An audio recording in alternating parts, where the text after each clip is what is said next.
Banyak sekali proyek pengembangan nikel dan baterai di Indonesia. Namun perlu ditanyakan, apa sebenarnya manfaat bagi negara Indonesia?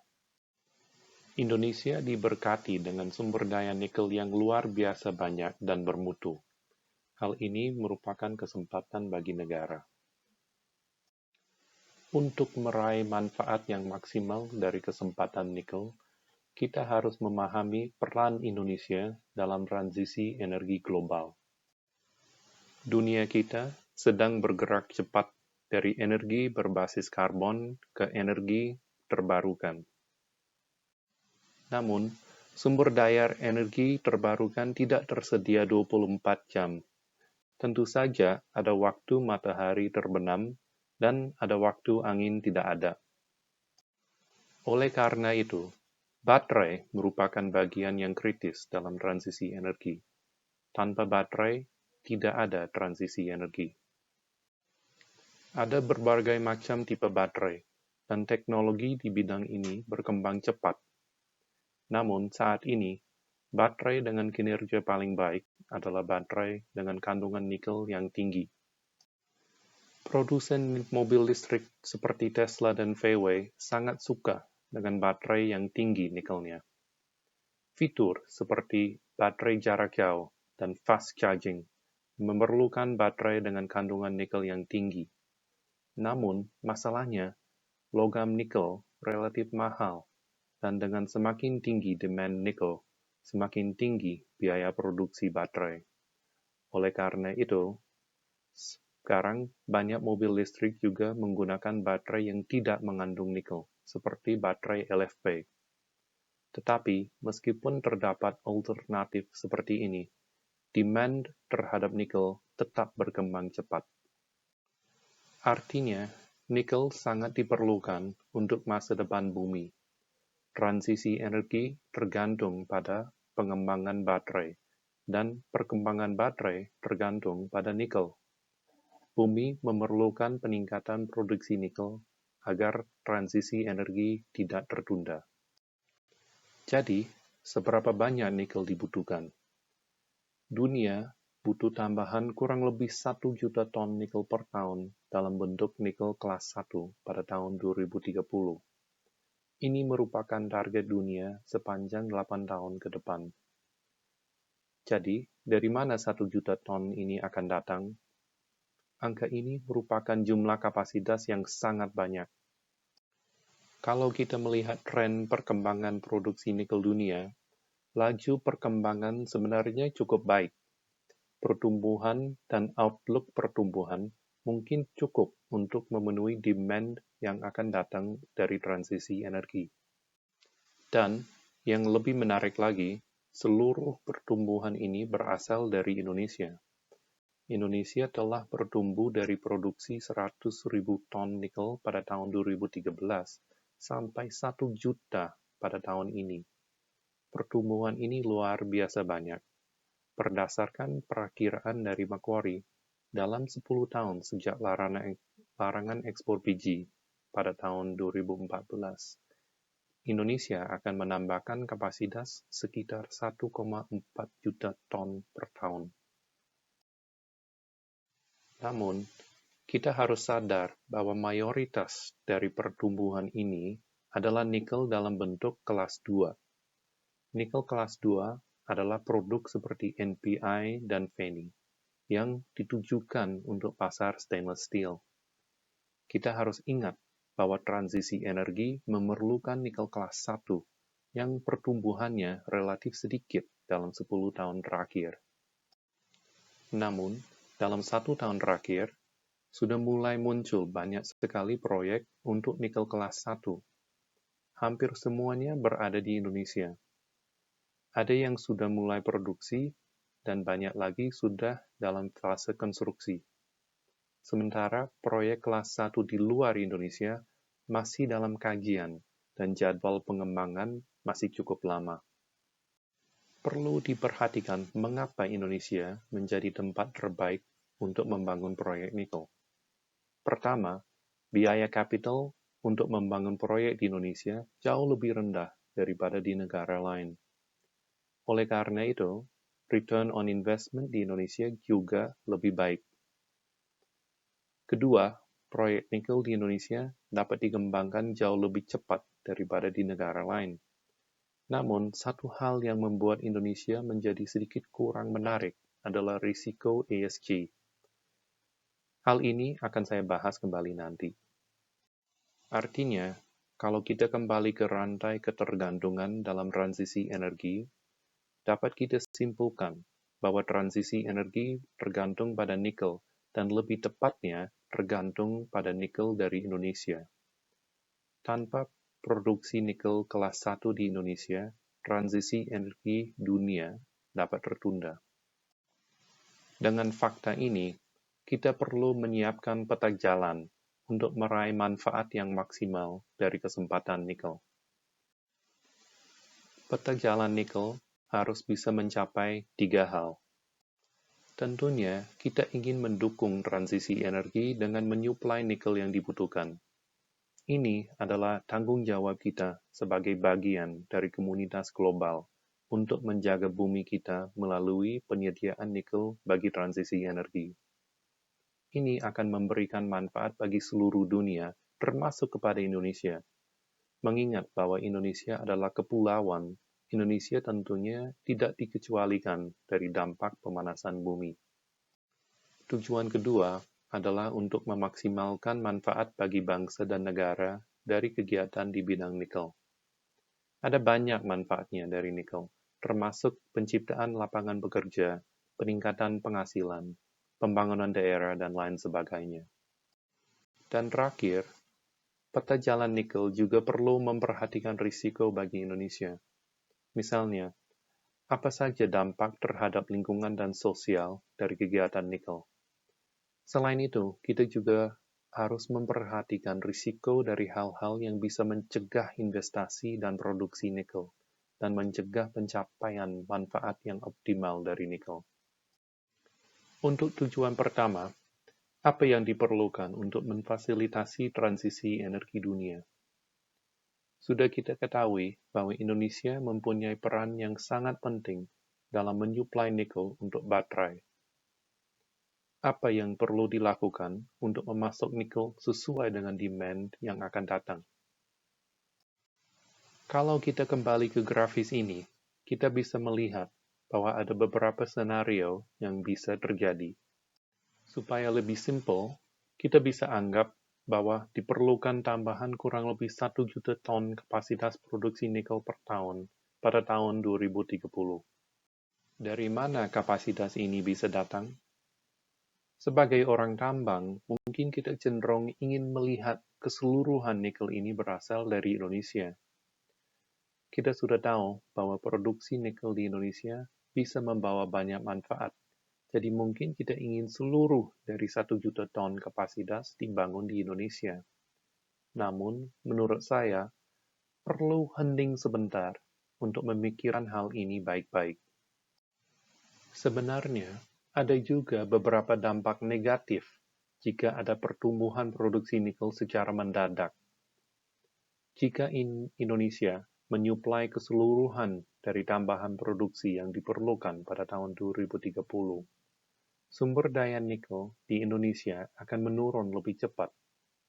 Artinya, manfaat yang terdapat akan dirasakan lebih cepat dan lebih intens selama periode yang relatif singkat.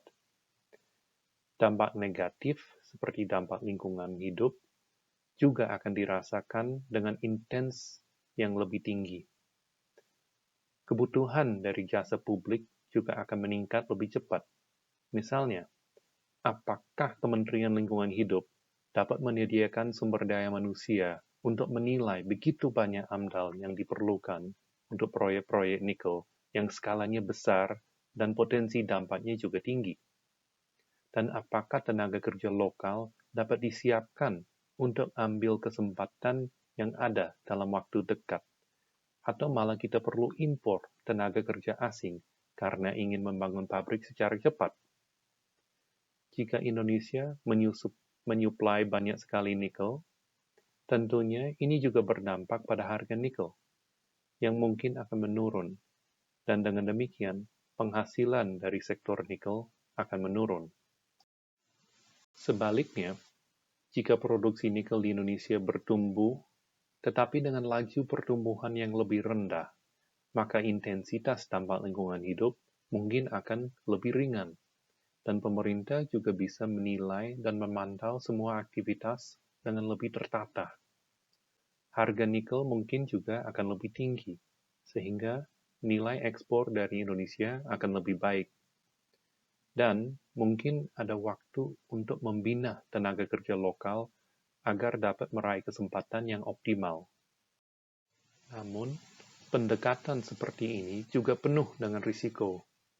Jika Indonesia tidak menyuplai nikel yang dibutuhkan dunia, mungkin saja negara lain bisa ambil alih kesempatan ini. Menurut saya, hal ini harus menjadi PR-nya pemerintah. Pemerintah harus melihat demand nikel yang akan datang, lalu menentukan profil produksi nikel di Indonesia yang optimal. Tentunya, perlu mengkaji dampak positif dan negatif dari profil produksi yang direncanakan. Kemudian, bagian yang paling penting dari peta jalan nikel adalah memaksimalkan manfaat bagi negara dan bangsa. Untuk memaksimalkan manfaat dari nikel, kita harus sepakat manfaat yang mana yang mau dikejar. Tidak mungkin semuanya bisa dikejar sekaligus. Ini adalah beberapa manfaat yang bisa muncul dari kesempatan nikel.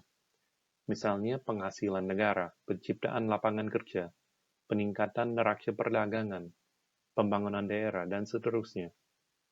Namun, kita harus sadar bahwa tidak mungkin semuanya bisa maksimum.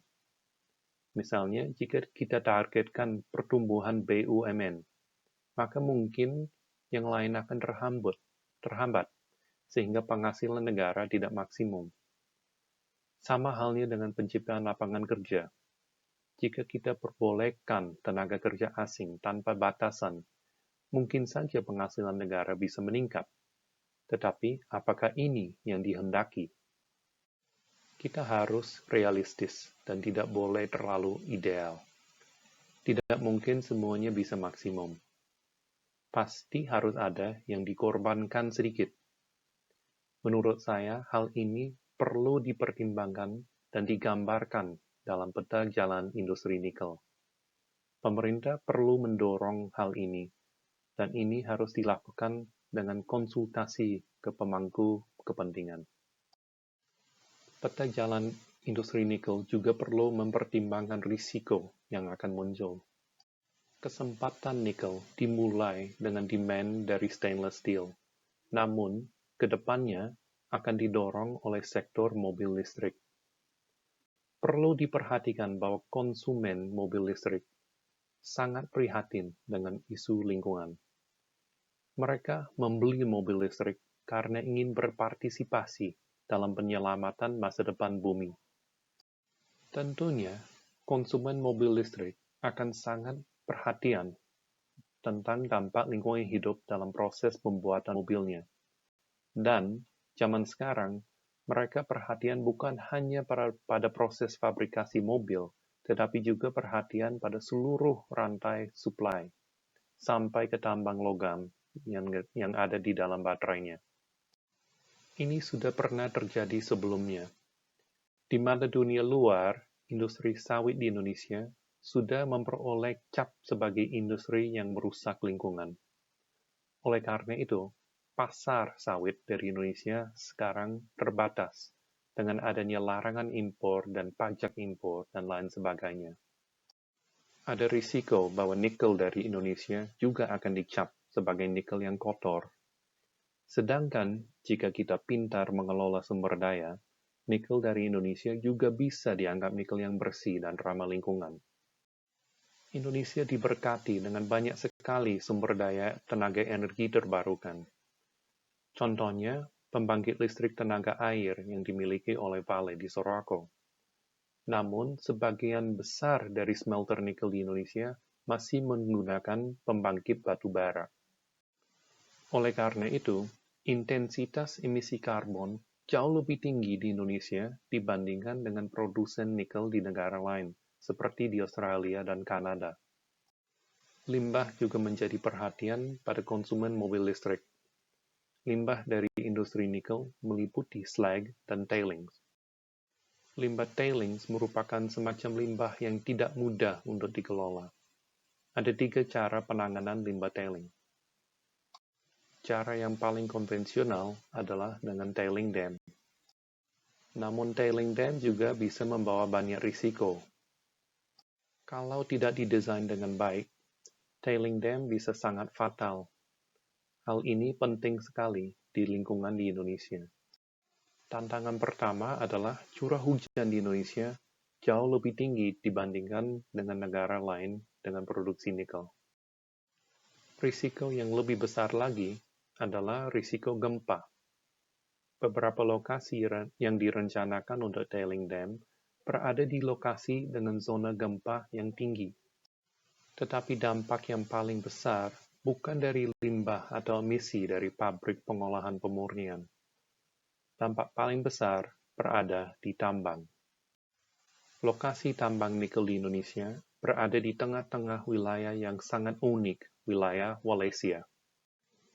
Wilayah Wallacea terkenal karena biodiversitasnya. Karena tambang nikel relatif dangkal dan tersebar, maka luas wilayah hutan yang perlu ditebang cukup besar. Dan ini juga berpengaruh pada dampak erosi dan sedimentasi. Kedua gambar ini difoto di lokasi yang sama.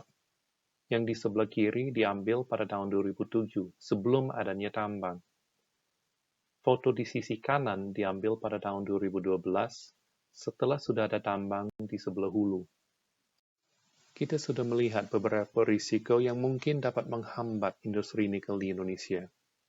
Dalam menyiapkan peta jalan industri nikel, pemerintah perlu mengkaji risiko ini dan risiko-risiko lainnya. Sekarang, pemerintah juga sedang mempertimbangkan penerapan pajak ekspor nikel. Menurut saya, jika memang harus ada pajak ekspor, lebih baik pajak ini dikenakan pada produk nikel dengan nilai yang rendah, bukan pada produk yang kadarnya rendah. Produk kadar nikel rendah kadang lebih bernilai daripada produk dengan kandungan nikel yang tinggi. Contohnya nikel matte.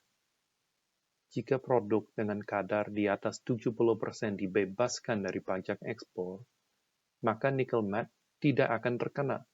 Padahal nikel matte dijual dengan harga yang lebih murah daripada produk nikel seperti nikel sulfate, yang kandungan nikelnya hanya 22%. Tetapi saran saya sebenarnya adalah untuk mengenakan pajak pada produk nikel dengan emisi karbon yang tinggi. Semakin tinggi emisi karbon, semakin tinggi pajak ekspornya.